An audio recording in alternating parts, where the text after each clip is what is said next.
Hello viewer, स्वागत है आपका मेरे YouTube channel study with doctor Pawan Oberoi पर। मैं doctor Pawan Oberoi, head of department faculty of commerce, Bhagwati college Meerut.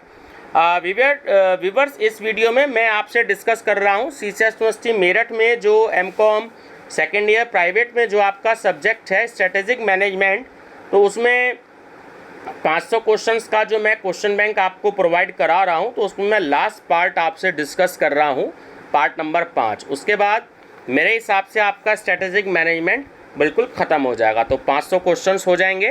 तो फर्स्ट टाइम अगर आप मेरे चैनल को देख रहे हैं तो मेरा channel study with doctor Pawan Oberoi को सब्सक्राइब कर लीजिएगा और बेल आइकन जरूर प्रेस कर लीजिएगा और अपने फ्रेंड सर्कल में शेयर करते रहिएगा और सजेशन देते रहिएगा कि वो भी सब्सक्राइब कर लें, ताकि वो भी एग्ज़ाम्स के दिनों में बेनिफिट ले लें। और कंपटीशन से भी बहुत सारी मेरी प्लेलिस्ट में वीडियो हैं, तकरीबन 1 लाख MCQs जो हैं वो मेरी वीडियो में होने वाले हैं। 95,000 क्रॉस कर चुके हैं, तो 1 लाख 3-4 दिन में हो जाएंगे। तो आप पे कंपटीशन से रिलेटेड भी है, TGT, PGT, NTA net, B.Ed entrance, है ना, bank PO, RRB, SSC।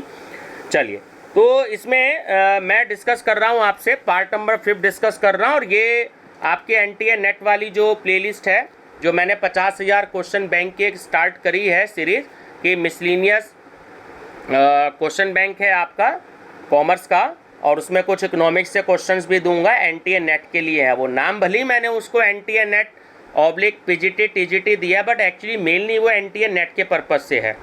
PGT का पेपर थोड़ा सा टफ आता है, मतलब थोड़ा सा टफ TGT के मुकाबले, बट NTA के मुकाबले तो बहुत ईजी होता है।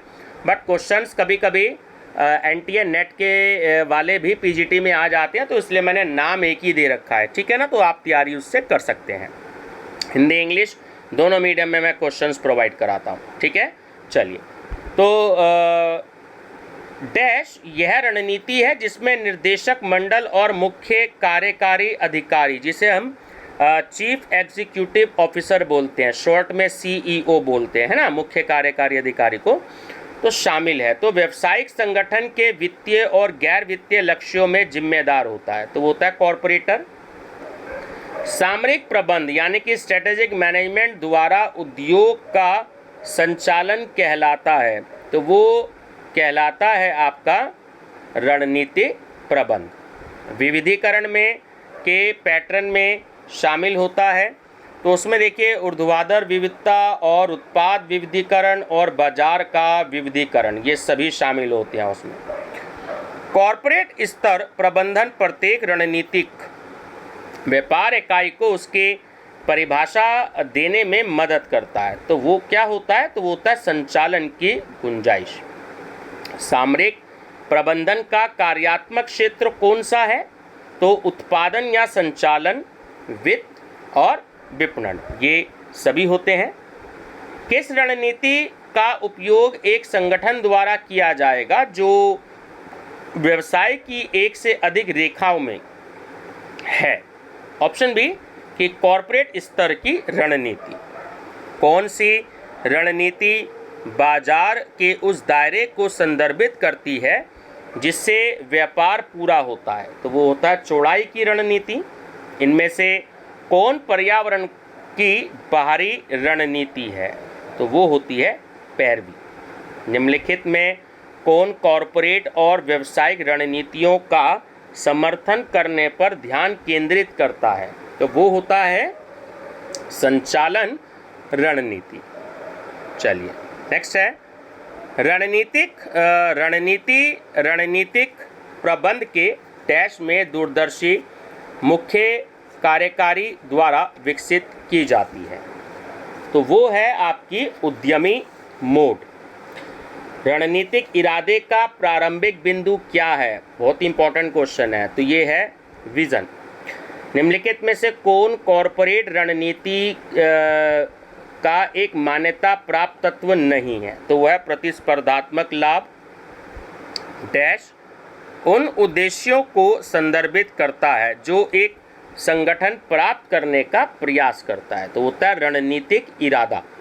वैश्विक कंपनियों के लिए किस प्रकार की रणनीतियों का विशेष महत्व है, तो वो है कॉरपोरेट और प्रतिस्पर्धी। किसी व्यवसाय के बढ़ने का सबसे धीमा तरीका निम्नलिखित में से है, तो वो है आंतरिक विकास। जब एक फर्म व्यावसायिक परिचालनों का कुछ भाग या यूनिट बेचकर बाकी फर्म के संसाधनों का पुनर्विनियोग करती है तो वह कहलाता है, तो वो छीनने वाली व्यूहरचना कहलाता है।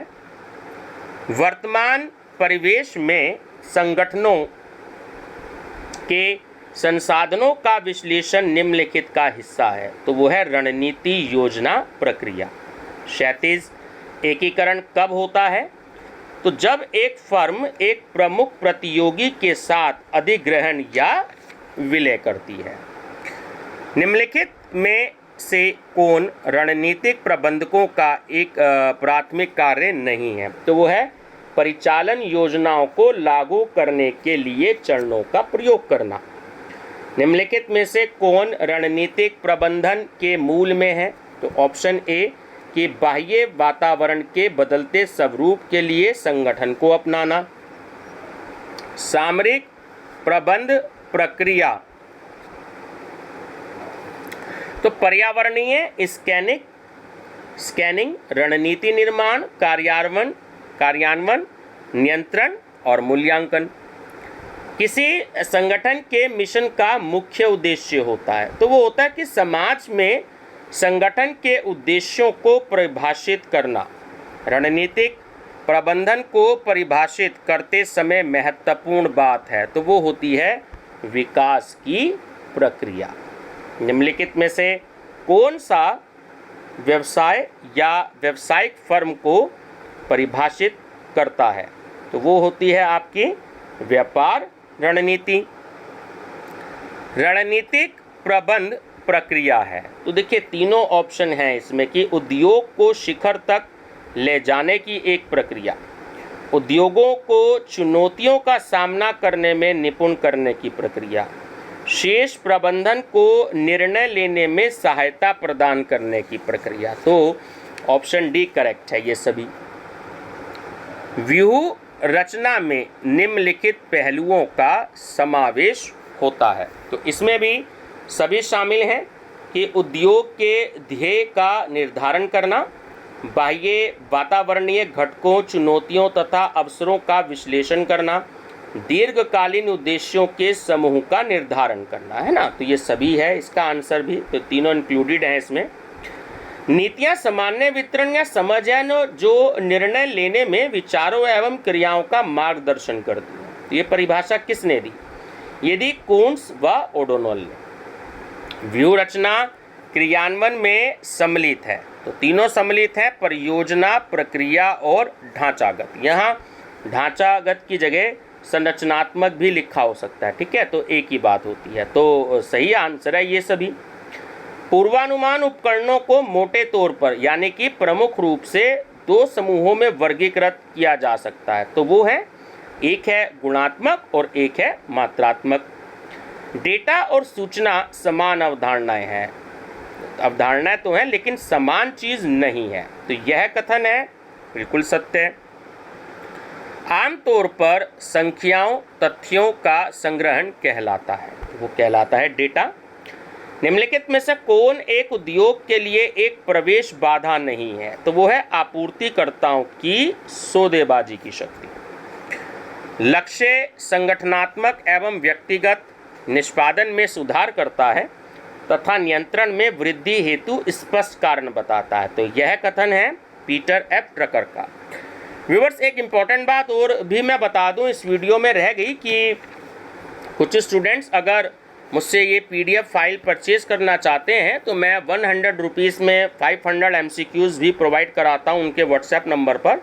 तो इसमें जो डिस्क्रिप्शन बॉक्स में व्हाट्सएप नंबर दिया हुआ है, आप उस पर मुझसे कॉल कर सकते हैं। और अगर आपको जैसे मार्केटिंग मैनेजमेंट या इंटरनेशनल मार्केटिंग या रिसर्च मेथोलॉजी का जो भी कोई मतलब आपके सब्जेक्ट हैं, अगर आपको प्रीवियस ईयर के क्वेश्चन पेपर्स चाहिए तो केवल 10 रुपये बड़ा नॉर्मल सा चार्ज लेकर के वो मैं आपको उस नंबर पर व्हाट्सएप कर दूंगा, ठीक है। तो अगर आपके पास पेपर अवेलेबल ना हो प्रीवियस ईयर के, तो वो आपकी PDF फाइल मैं आपको 10 रुपये में सिर्फ अपने अकाउंट नंबर में आप मेरे को डिपॉजिट करेंगे, मेरे अकाउंट नंबर में, वो आपको व्हाट्सएप कर दिया जाएगा और आपके उसी व्हाट्सएप नंबर पर आपको पेपर भेज दिया जाएगा। मीडियम मेंशन करना जरूरी है कि आपको हिंदी मीडियम में चाहिए या इंग्लिश मीडियम में चाहिए।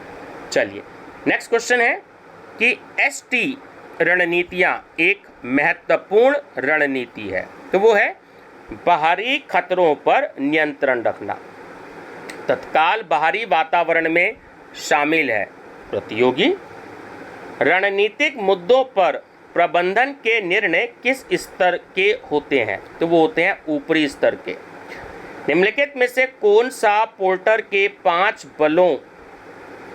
बलों के मॉडल में शामिल नहीं है, तो ऑप्शन ए कि स्टॉक होल्डर्स के बीच प्रतिद्वंदिता।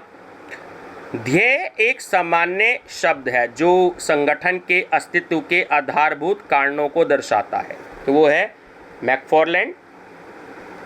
वांछित उद्देश्यों को प्राप्त करने के लिए सभी संगठनों द्वारा किस संसाधन का प्रयोग किया जाता है, तो वित्तीय साधन, भौतिक संसाधन और मानव संसाधन, इन सभी का किया जाता है।